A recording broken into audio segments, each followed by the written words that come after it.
Bonjour à toutes et à tous, j'espère que vous allez bien. Bitcoin a touché les 38 000 $ en hausse depuis plusieurs semaines. Le marché se réveille et le marché s'anime. Qu'est-ce qui se passe? Est-ce que ça va monter plus haut? Est-ce que c'est une tendance court terme? Évidemment, les messages commencent à pleuvoir sur tous les réseaux sociaux et ce sont justement ce type de messages que l'on m'adresse le plus. Spoiler, il n'y a pas de vérité absolue. Les performances passées ne préjugent pas des performances futures et j'ai encore moins de boule de cristal pour vous dire ce qui va se passer dans les semaines à venir. Malgré tout, il y a quelques informations très intéressantes. Dans cette vidéo, je vais revenir sur les 4 familles de crypto-monnaies qui se sont particulièrement appréciées dans les précédentes semaines. Et en deuxième partie de vidéo, on va se concentrer sur globalement quelles sont les actualités et quels sont les prétextes ou les raisons, parce qu'on ne peut pas savoir finalement, qui poussent Bitcoin et l'ensemble du marché des crypto-monnaies à la hausse. Là où on ne peut pas savoir exactement si le marché va repartir à la baisse ou si le marché va continuer sa hausse fulgurante dans les mois à venir, en tout cas, on sait qu'il y a 2 gros courants de pensée qui sont d'ailleurs plutôt clivants, les idées sont clivantes et c'est sur les réseaux sociaux que ça s'agite le plus. Mon objectif à moi, c'est de vous permettre de prendre un petit peu de recul, de vous expliquer pourquoi, qu'est-ce qui se passe en ce moment et pourquoi est-ce que certains investisseurs défendent avec autant de conviction leur position quant au fait que oui, les crypto-monnaies peuvent décoller et pourquoi pas atteindre la plus haute valeur que Bitcoin n'a encore jamais atteinte, ou au contraire, pourquoi cette hausse pourrait être éphémère et pourquoi Bitcoin pourrait plonger de nouveau en dessous de ce fameux palier des 32 000 $. On commence tout de suite.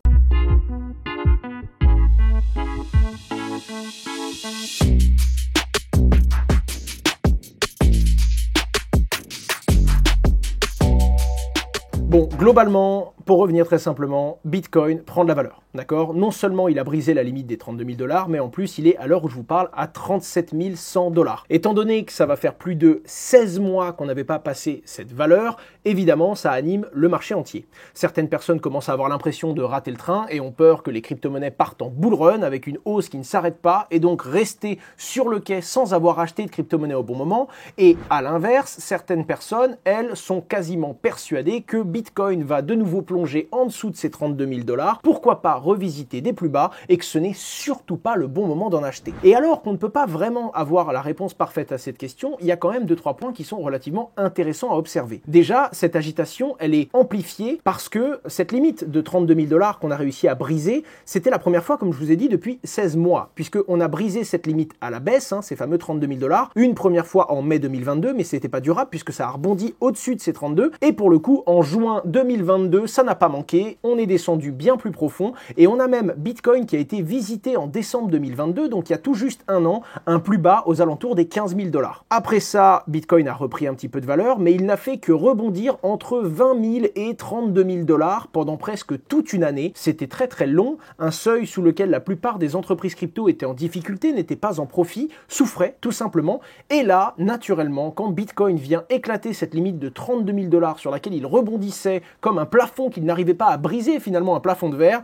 évidemment, tout le marché commence à s'exciter. Pour plein de raisons. Premièrement, parce qu'on a envie de voir son portefeuille dans le vert, évidemment, et ensuite parce que c'était une limite que beaucoup disaient qu'on n'arriverait pas à briser, en tout cas pas aussitôt, pas aussi vite. Avant de commencer à se concentrer sur les quelques raisons qui alignent beaucoup d'intérêts et qui alignent en tout cas la croyance de beaucoup d'investisseurs sur pourquoi est-ce que ça y est, Bitcoin démarre aussi vite, aussi fort et commence à partir à la hausse, quelles sont les familles de crypto-monnaies qui profitent le plus de cette hausse? Parce que toutes les cryptos ne se valorisent pas autant. Évidemment, Bitcoin qui tire tout ce marché à la hausse, mais 4 familles de tokens et vous allez voir qu'il y en a une plutôt surprenante. Déjà, les tokens qui, pour moi, étaient morts. Très simplement, on a le fameux token Terra, d'accord, qui a pris 100% de sa valeur en à peu près un mois, puisqu'il a fait x2, tout simplement. C'est assez dingue, et pour être totalement franc avec vous, je n'ai aucune idée de pourquoi. C'est un peu particulier dans le sens où ce n'est pas le seul. Prenons par exemple le token de la plateforme FTX, une plateforme qui est morte, où en tout cas Sam Bankman vient d'être reconnu coupable de 7 chefs d'accusation et risque de passer 115 ans en prison, même s'il en fait que 80, étant donné qu'il a une trentaine d'années aujourd'hui, on devrait plus le revoir. Et on se retrouve quand même avec le jeton de la plateforme qui a fait x2. Sachant que même si la plateforme se relance, et je dis pas que ce n'est pas impossible, dans le sens où même Gary Gensler s'est prononcé cette semaine, donc le chairman de la SEC, en disant qu'il était possible pour FTX de se relancer si la plateforme respectait certaines règles. En l'occurrence, même si la plateforme se relance, rien ne dit qu'elle pourra se relancer avec son token et que son token retrouvera une utilité. Donc voir des gens qui investissent massivement dans ce genre de jetons, c'est particulier, je ne saurais pas vous l'expliquer, mais ce sont les jetons qui ont le plus performé dans les quelques jours qui précèdent cette vidéo. La deuxième catégorie, ce sont des Layer 1, donc des blockchains. La première, c'est Celestia, une blockchain qui s'est lancée il y a de ça quelques semaines, et c'est assez dingue de voir la performance que ce token a eu, puisqu'il est déjà à plus de x2 sur quelques semaines seulement. Le token est déjà presque autour des 5 $, alors que quand il a été listé, je vous rappelle que c'est un token qui a été airdroppé, toutes les personnes qui stakeaient par exemple de l'atome directement dans la blockchain en ont reçu 3 à 400. Pour vous dire, vous avez reçu plus en valeur dollar actuellement de Celestia que le montant que vous deviez staker d'atome pour être éligible. Donc c'est une histoire assez folle, et pour le coup ça a touché des milliers de personnes qui en ont eu une petite quantité. C'est une Layer 1, donc une blockchain d'infrastructure, et derrière quelques blockchains d'infrastructure comme par exemple Solana. Alors là, Solana, début 2023, 9 $. D'ailleurs, un sondage que j'ai fait sur mon compte Twitter et que je vous affiche à l'écran, une personne sur deux donnait le projet totalement mort. Le token est maintenant à 56 $. Certains disent qu'il vient d'entrer dans une tendance baissière, j'en sais rien, mais en tout cas, voilà, c'est assez dingue. Évidemment, Polygon, qui a également pris de la valeur, qui est parti de 50 cents pour monter à 90, et également Multiversix, qui était à peu près 20 $ et qui aujourd'hui a presque le double à 44, même s'il a pris de la valeur un petit peu plus tôt par rapport à ces différents jetons. Toutes les Layer 1 n'ont pas performé de la même façon, mais en tout cas, avec la hausse assez forte de Bitcoin et Ether qui, même s'il est un petit peu à la traîne, le suit, on se retrouve quand même avec la plupart des Layer 1 qui ont pris de la valeur. C'est pas aussi fort évidemment, mais Cardano a pris un petit peu de valeur. On se retrouve également à avoir Polkadot qui a pris 18%, Avalanche qui a pris 48%, je ne l'ai pas mentionné, mais pour le coup lui aussi il a une très très forte hausse. Bref, la plupart des jetons de Layer 1 ont pris beaucoup de valeur, et c'est la deuxième famille qui profite le plus finalement de cette hausse. La troisième famille, ce sont les Real World Assets, RWA, donc toutes les blockchains qui ont un lien direct ou indirect avec la tokenisation d'actifs dans le vrai monde. Pour faire très très simple, une société qui propose de tokeniser des pourcentages d'entreprises, des pourcentages de biens mobiliers, etc., etc. Donc, par exemple, Centrifuge, qui s'est énormément valorisé dans les 180 derniers jours, mais principalement dans les 2 dernières semaines, comme vous pouvez le voir. Également Maple, qui a pris énormément de valeur en très peu de temps, à peu près sur la même période, comme vous pouvez le voir. Mais ce n'est pas tout. La quatrième et dernière famille, ce sont les tokens liés avec l'intelligence artificielle. Même si la courbe est un peu différente, vous allez le voir. On a Humans, que je vous ai présenté avec son fondateur sur cette chaîne Twitch, Render, et encore BitSensor, donc le token Tao, qui a pris beaucoup de valeur. Render, d'ailleurs, c'est intéressant de voir tous des tokens AI différents, parce que Render, c'est un moyen de louer en fait de la puissance de calcul justement pour le service de l'intelligence artificielle, mais c'est totalement différent d'autres projets qui couvrent directement l'intelligence artificielle en elle-même. Donc c'est vraiment tous les scopes autour de l'intelligence artificielle qui sont là, on peut dire que tout ce qui est Real World Asset, mais également tout ce qui est en lien avec l'intelligence artificielle, ce sont 2 narratives que l'on peut observer et qui sont très suivies par les gens. Tout ça pour dire que globalement, quand les crypto-monnaies reprennent de la valeur, il y a une entrée de liquidité qui arrive dans le marché, et quand il y a une entrée de liquidité, cette liquidité va naturellement sur les gros jetons, Bitcoin ou Ether, qui représentent la santé du marché dans son ensemble, mais également certaines familles de tokens et certaines narratives que les gens attendent, et c'est là qu'on se rend compte que c'est là où les gens placent beaucoup d'espoir, que naturellement ils vont placer de la liquidité, parce que c'est sur cette liquidité qu'ils espèrent faire un beau multiple, et donc ce sont les tokens qui absorbent plus de nouveaux flux entrants que les autres, et c'est pour ça qu'on a des hausses qui sont plus fulgurantes. En attendant, petit truc quand même sur les tokens en relation avec l'intelligence artificielle, c'est que vous allez le voir, même s'il y a eu une hausse, on est sorti d'une hausse qui était encore plus folle, parce que la tendance de l'intelligence artificielle était quand même bien plus forte pendant la période de découverte de ChatGPT et pendant ses premiers mois d'usage. Donc certes, ça remonte, certes, ça s'apprécie fortement sur les dernières semaines, mais ils n'ont pas encore revisité de plus haut. C'est pas le cas pour Tao, parce que il est bien plus haut que le top qu'il avait fait, mais comme vous pouvez le voir sur les exemples que je viens de vous donner. Maintenant qu'on est revenu sur les différentes classes d'actifs qui font l'éponge en fait et qui viennent absorber cette liquidité, quelles sont les raisons qui font que le marché se tend vers la hausse, Pourquoi est-ce qu'il y a autant d'engouement et pourquoi finalement est-ce qu'on a un indicateur de fear and greed, donc c'est un index qui montre réellement quand les gens ont peur de ce qui se passe sur le marché ou au contraire quand ils sont dans un mouvement d'excitation, quand ils sentent de l'émulsion et quand il y a un vrai effet de confiance qui vient toujours inciter plus de personnes à investir dans les crypto-monnaies. L'indicateur, qui est un indicateur sur une valeur de 100, est à 78 à l'heure que je vous parle. C'est-à-dire que depuis les 16 derniers mois, cet indicateur n'avait jamais été autant dans le vert qu'aujourd'hui. Globalement, quelles sont ces quelques actualités? Eh bien, en fait, rien de nouveau. En tout cas, rien de nouveau par rapport aux précédentes semaines. C'est-à-dire qu'on a toujours des news dans l'attente de l'ETF BlackRock, mais cette fois-ci, BlackRock qui allait faire un ETF sur Bitcoin, c'est confirmé. Il travaille également sur un ETF sur Ethereum. Si vous ne voyez pas du tout ce que c'est un ETF et pourquoi est-ce que ça pourrait pousser à la hausse les crypto-monnaies, je vous invite tout simplement à regarder la vidéo qui s'affiche à l'écran. Je l'ai traitée il y a à peu près un mois et demi, 2 mois, en disant pourquoi est-ce que l'acceptation d'un ETF pourrait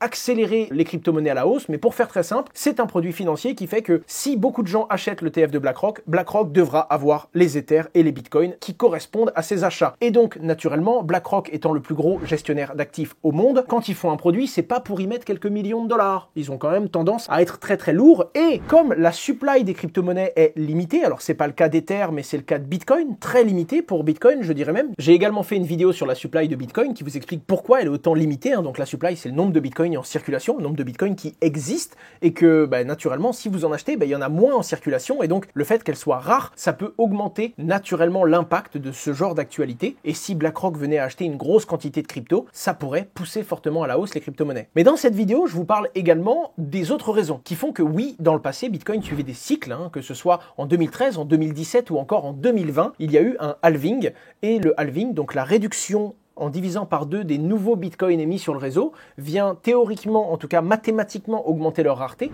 et c'est souvent ça qui déclenche le bull run et qui déclenche la hausse des crypto-monnaies. Et c'est pour ça que beaucoup, et on va y revenir dans un instant, beaucoup estiment que c'est encore trop tôt, parce que le prochain halving, quant à lui, est en mars 2024. Et donc, si certains disent que oui, mais les institutions ne vont pas attendre le halving pour acheter des crypto-monnaies, et BlackRock pourrait annoncer le départ à la hausse des cryptos, oui, mais mathématiquement, si on regarde les 3 précédents cycles, qui jusqu'à présent ont toujours rythmé la vie et la hausse des cours de Bitcoin, ce sera encore trop tôt. Et c'est ça les 2 grandes pensées qui s'affrontent aujourd'hui. Bon, il n'y a pas eu que l'ETF BlackRock confirmé sur Ether, il y a également eu le fait que la Security Exchange Commission commencerait les négociations pour faire évoluer le trust de Grayscale Bitcoin en un ETF Bitcoin Spot. Ça va à peu près dans la même direction, c'est encore une grosse institution qui apparemment pourrait commencer à diriger son produit et se dirigerait donc forcément vers un ETF Bitcoin qui pourrait être accepté, mais également le fait que ça y est, on commence à avoir quelques deadlines et on sait que, entre guillemets, jusqu'au 10 janvier 2024, la SEC pourrait se prononcer et accepter, par exemple, l'ETF de BlackRock ou l'ETF de Grayscale. Donc, il y a eu des nouvelles actualités dans les derniers jours, mais c'est toujours la même chose. On tourne toujours autour des ETF et on est toujours sur un « Ok, les ETF, oui, mais ça se précise, ça arrive sur certains délais, sur du court terme. Oui, mais ils pourraient se prononcer plus tôt. » En attendant, selon un analyste Bloomberg, il y aurait plus de 90% de chances que l'un des ETF soit approuvé avant cette date. Et donc, ce soit très probable que pendant le mois de décembre ou pendant la première semaine de janvier, on ait une, entre guillemets, bonne nouvelle. En tout cas, que les premiers ETF commencent à arriver dans les crypto-monnaies. Et donc, ça vient encourager et donner de l'énergie à tous ceux qui ont de l'espoir, tous ceux qui sont positionnés et qui sont dans un biais de confirmation finalement, qui ont envie de voir le marché monter, mais ça en dérange beaucoup d'autres et on va voir pourquoi finalement.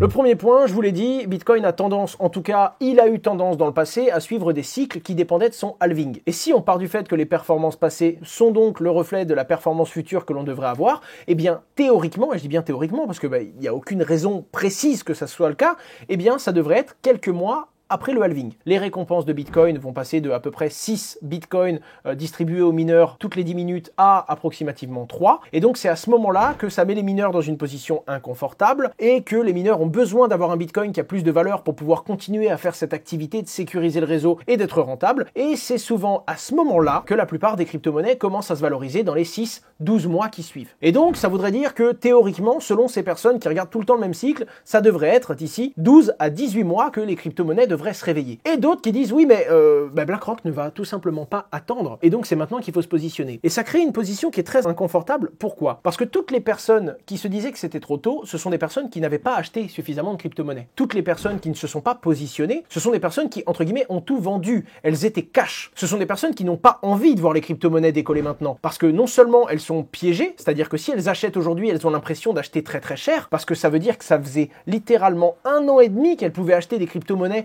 moins cher, se positionner tranquillement pour voir cette hausse arriver, et maintenant c'est trop tard. Et surtout, si les crypto-monnaies s'effondrent et vont visiter un plus bas dans 1 mois ou 1 mois et demi, ou si l'annonce de l'ETF n'a pas un si gros impact que ça, et que les gens viennent vendre la news, il se pourrait bien que ces personnes soient encore plus frustrées, parce que non seulement elles auront l'impression d'avoir acheté très cher pour ne pas rater le train, et de peur d'avoir un bull run qui démarre avant la période qu'elles attendaient, mais en plus de ça, elles seront déçues de se dire, en plus, j'ai acheté bien cher, et maintenant que le marché baisse, je me retrouve dans une position où je n'ai plus de cash, j'ai pris position, j'ai acheté des crypto-monnaies et maintenant je me retrouve à avoir un prix moyen d'acquisition beaucoup trop haut. Et donc ces personnes vont naturellement défendre leur position avec des arguments qui sont très clivants en disant non, c'est un bull trap, le marché ne décollera pas plus haut et tous ceux qui rentrent aujourd'hui sont entre guillemets des idiots parce que on peut aller chercher beaucoup plus bas. Et évidemment, c'est ce que vous avez envie de croire, est-ce que vous avez envie de suivre quand vous attendiez et quand vous êtes persuadé qu'il y aura un plus bas et que c'est trop tôt pour voir le marché des crypto-monnaies décoller. A l'inverse, tous ceux qui se sont positionnés ont envie de le voir monter. Et je dirais même que les personnes qui n'ont aucun avis, comme moi,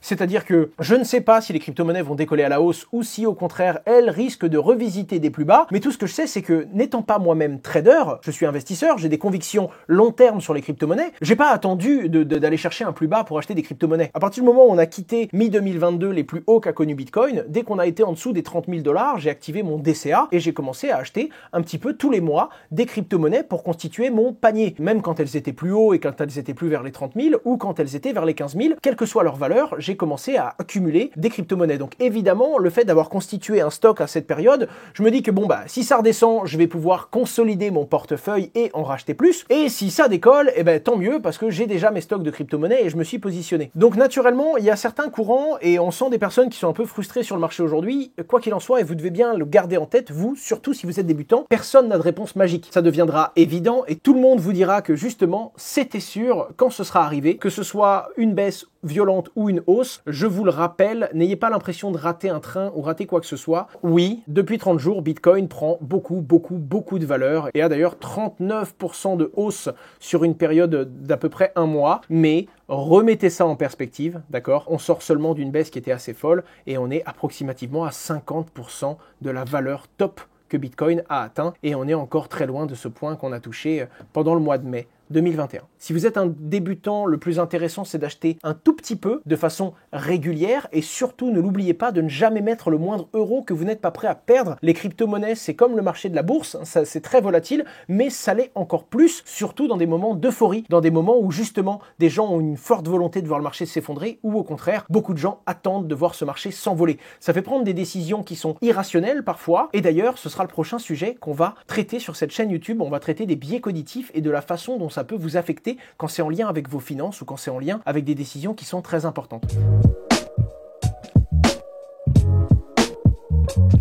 Je m'appelle Owen Simonin, Hasher sur YouTube. Je réalise des contenus qui viennent vulgariser et qui viennent expliquer simplement certains phénomènes, principalement autour de la blockchain et des crypto-monnaies. Et si cette vidéo vous a plu, si elle vous a permis d'y voir un petit peu plus clair, n'hésitez pas à vous abonner, mais surtout, et je vous le conseille très fortement, et c'est d'ailleurs le seul conseil que je pourrais vous donner, n'essayez pas de savoir si le marché va prendre ou perdre de la valeur demain. Ce n'est pas votre métier, il y a très peu de chances que vous soyez justement trader professionnel, et surtout, la vérité absolue, personne ne l'a, et donc il vaut mieux se baser sur des convictions, sur des fondamentaux, et investir durablement, entre guillemets, en bon père de famille, plutôt que d'essayer de se dire « j'achète aujourd'hui parce que je pense que nous sommes au plus bas », et au contraire, je vais vendre aujourd'hui parce que je pense que nous sommes au plus haut. C'est par palier, c'est progressif, et si vous êtes débutant, je vous invite à regarder mes 2 vidéos, les erreurs de débutants que j'ai fait et qui m'ont coûté très cher, en espérant que du coup, vous n'ayez pas à les faire vous-même. Vous avez tout pour commenter et pour mettre un petit pouce bleu en dessous de cette vidéo, et vous avez quelques liens et quelques informations supplémentaires en description de cette dernière. Au revoir!